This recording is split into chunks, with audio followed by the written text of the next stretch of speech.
देखो, जब दो प्रकाश तरंगे समान आवृत्ति के, अभी मैं बताऊंगा आवृत्ति होता कहाँ है, समान आवृत्ति के और अलग अलग आयाम के, समान आवृत्ति के और अलग अलग आयाम के जब दो तरंगें चलती है तो चलने के बाद जब एक साथ मिलती है तो किसी बिंदु पर उसकी तीव्रता अधिकतम होती है, किसी बिंदु पर उसकी तीव्रता क्या होती है, कम होती है।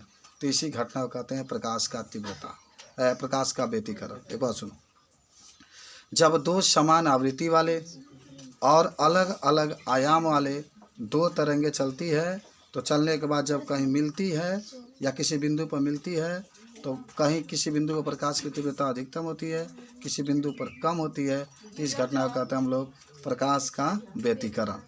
ठीक है, अभी आप सब समझेंगे, पहले इसको लिखिए तब समझा लिखेंगे। जब समान आवृत्ति के तथा अलग अलग आयाम के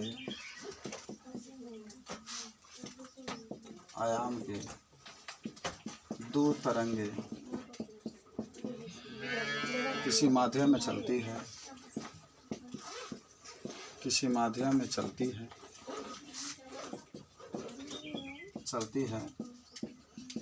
तो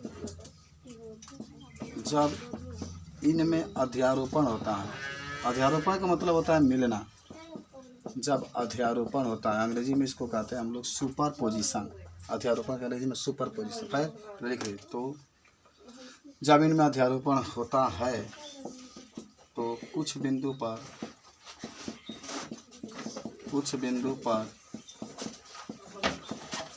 प्रकाश की तीव्रता अधिकतम होती है और कुछ बिंदु पर प्रकाश की तीव्रता कम होती है, कुछ बिंदु पर प्रकाश की तीव्रता कम होती है। तो इस घटना को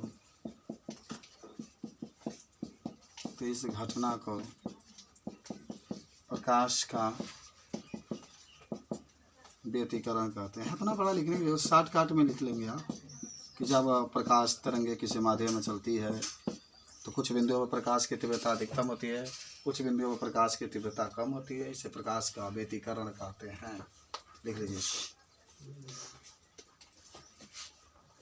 तो देखिए, यहाँ एक स्रोत है, यहाँ से एक तरंग निकल रही है, कहाँ निकली, तरंग यहाँ से चली और यहाँ तक कंपन की। इधर देखो, तो यहाँ से ले करके ये वाला जो हिस्सा देख रहे हैं इसी को आवृत्ति कहते हैं। इसी को क्या कहेंगे, ये मान लो ए है बी है, जहाँ एक गया ऊपर एक नीचे, जहाँ कंप्लीट हुआ उसी का आवृत्ति कहते हैं। तो समान आवृत्ति मान लो यही हो गया, एक ये तरंगे चल रही है और दोनों का आवृत्ति का है, समान है। जितना मान यहाँ से मान लो ए है अभी, जितना मान यहाँ से इसकी है उतना ही मान यहाँ से इसकी भी है। तो वही समान आवृत्ति के अलग अलग आयाम किसे कहते हैं, कोई कण अपने साम्य स्थिति के दोनों ओर जितना अधिकतम दूरी तय करता है। देखो हाईएस्ट साम्य स्थिति है छलक, और सबसे ऊंचाई पर जो होता है उसी को आयाम कहते हैं ए। तो मान लो इसका आयाम अलग होगा, एक ऊंचाई अलग होगा। तो इस तरीके से आप आयाम के बारे में बता सकते हो। ये आयाम है, देख लो। तो जब प्रकाश के व्यतिकरण जब भी पूछेगा तो यही आपका होता है कि जब समान आवृत्ति के तथा अलग अलग आयाम के दो तरंगे किसी माध्यम में चलती है तो कुछ बिंदुओं पर देखो कभी कभी क्या होता है ना, जब दोनों मिलती हैं साथ, मान लो ये मिल रही है, ये मिल रही है, दोनों एक साथ मिलती है तो खूब बड़ा इस तरीके से बनता है, ऐसे बनता है। तो यहाँ पर इसकी तीव्रता अधिकतम होगी, यहाँ पर इसकी तीव्रता क्या हो गई, अधिकतम हो गई। कहीं जो होता है एकदम छोटा सा बनता है, इधर बनाते हैं एकदम छोटा, ओहो सुता का बनी बस। तो यहाँ पर इसकी तीव्रता क्या हो गई, कम हो गई, खूब ऊँचा बनी, खूब ऊँचा बनी। जैसे आप लोग खूब ऊँचा नाम करेंगे तो आप बहुत बड़े आदमी कहलाएंगे, और कोई बहुत नीचा काम करेगा तो नीचा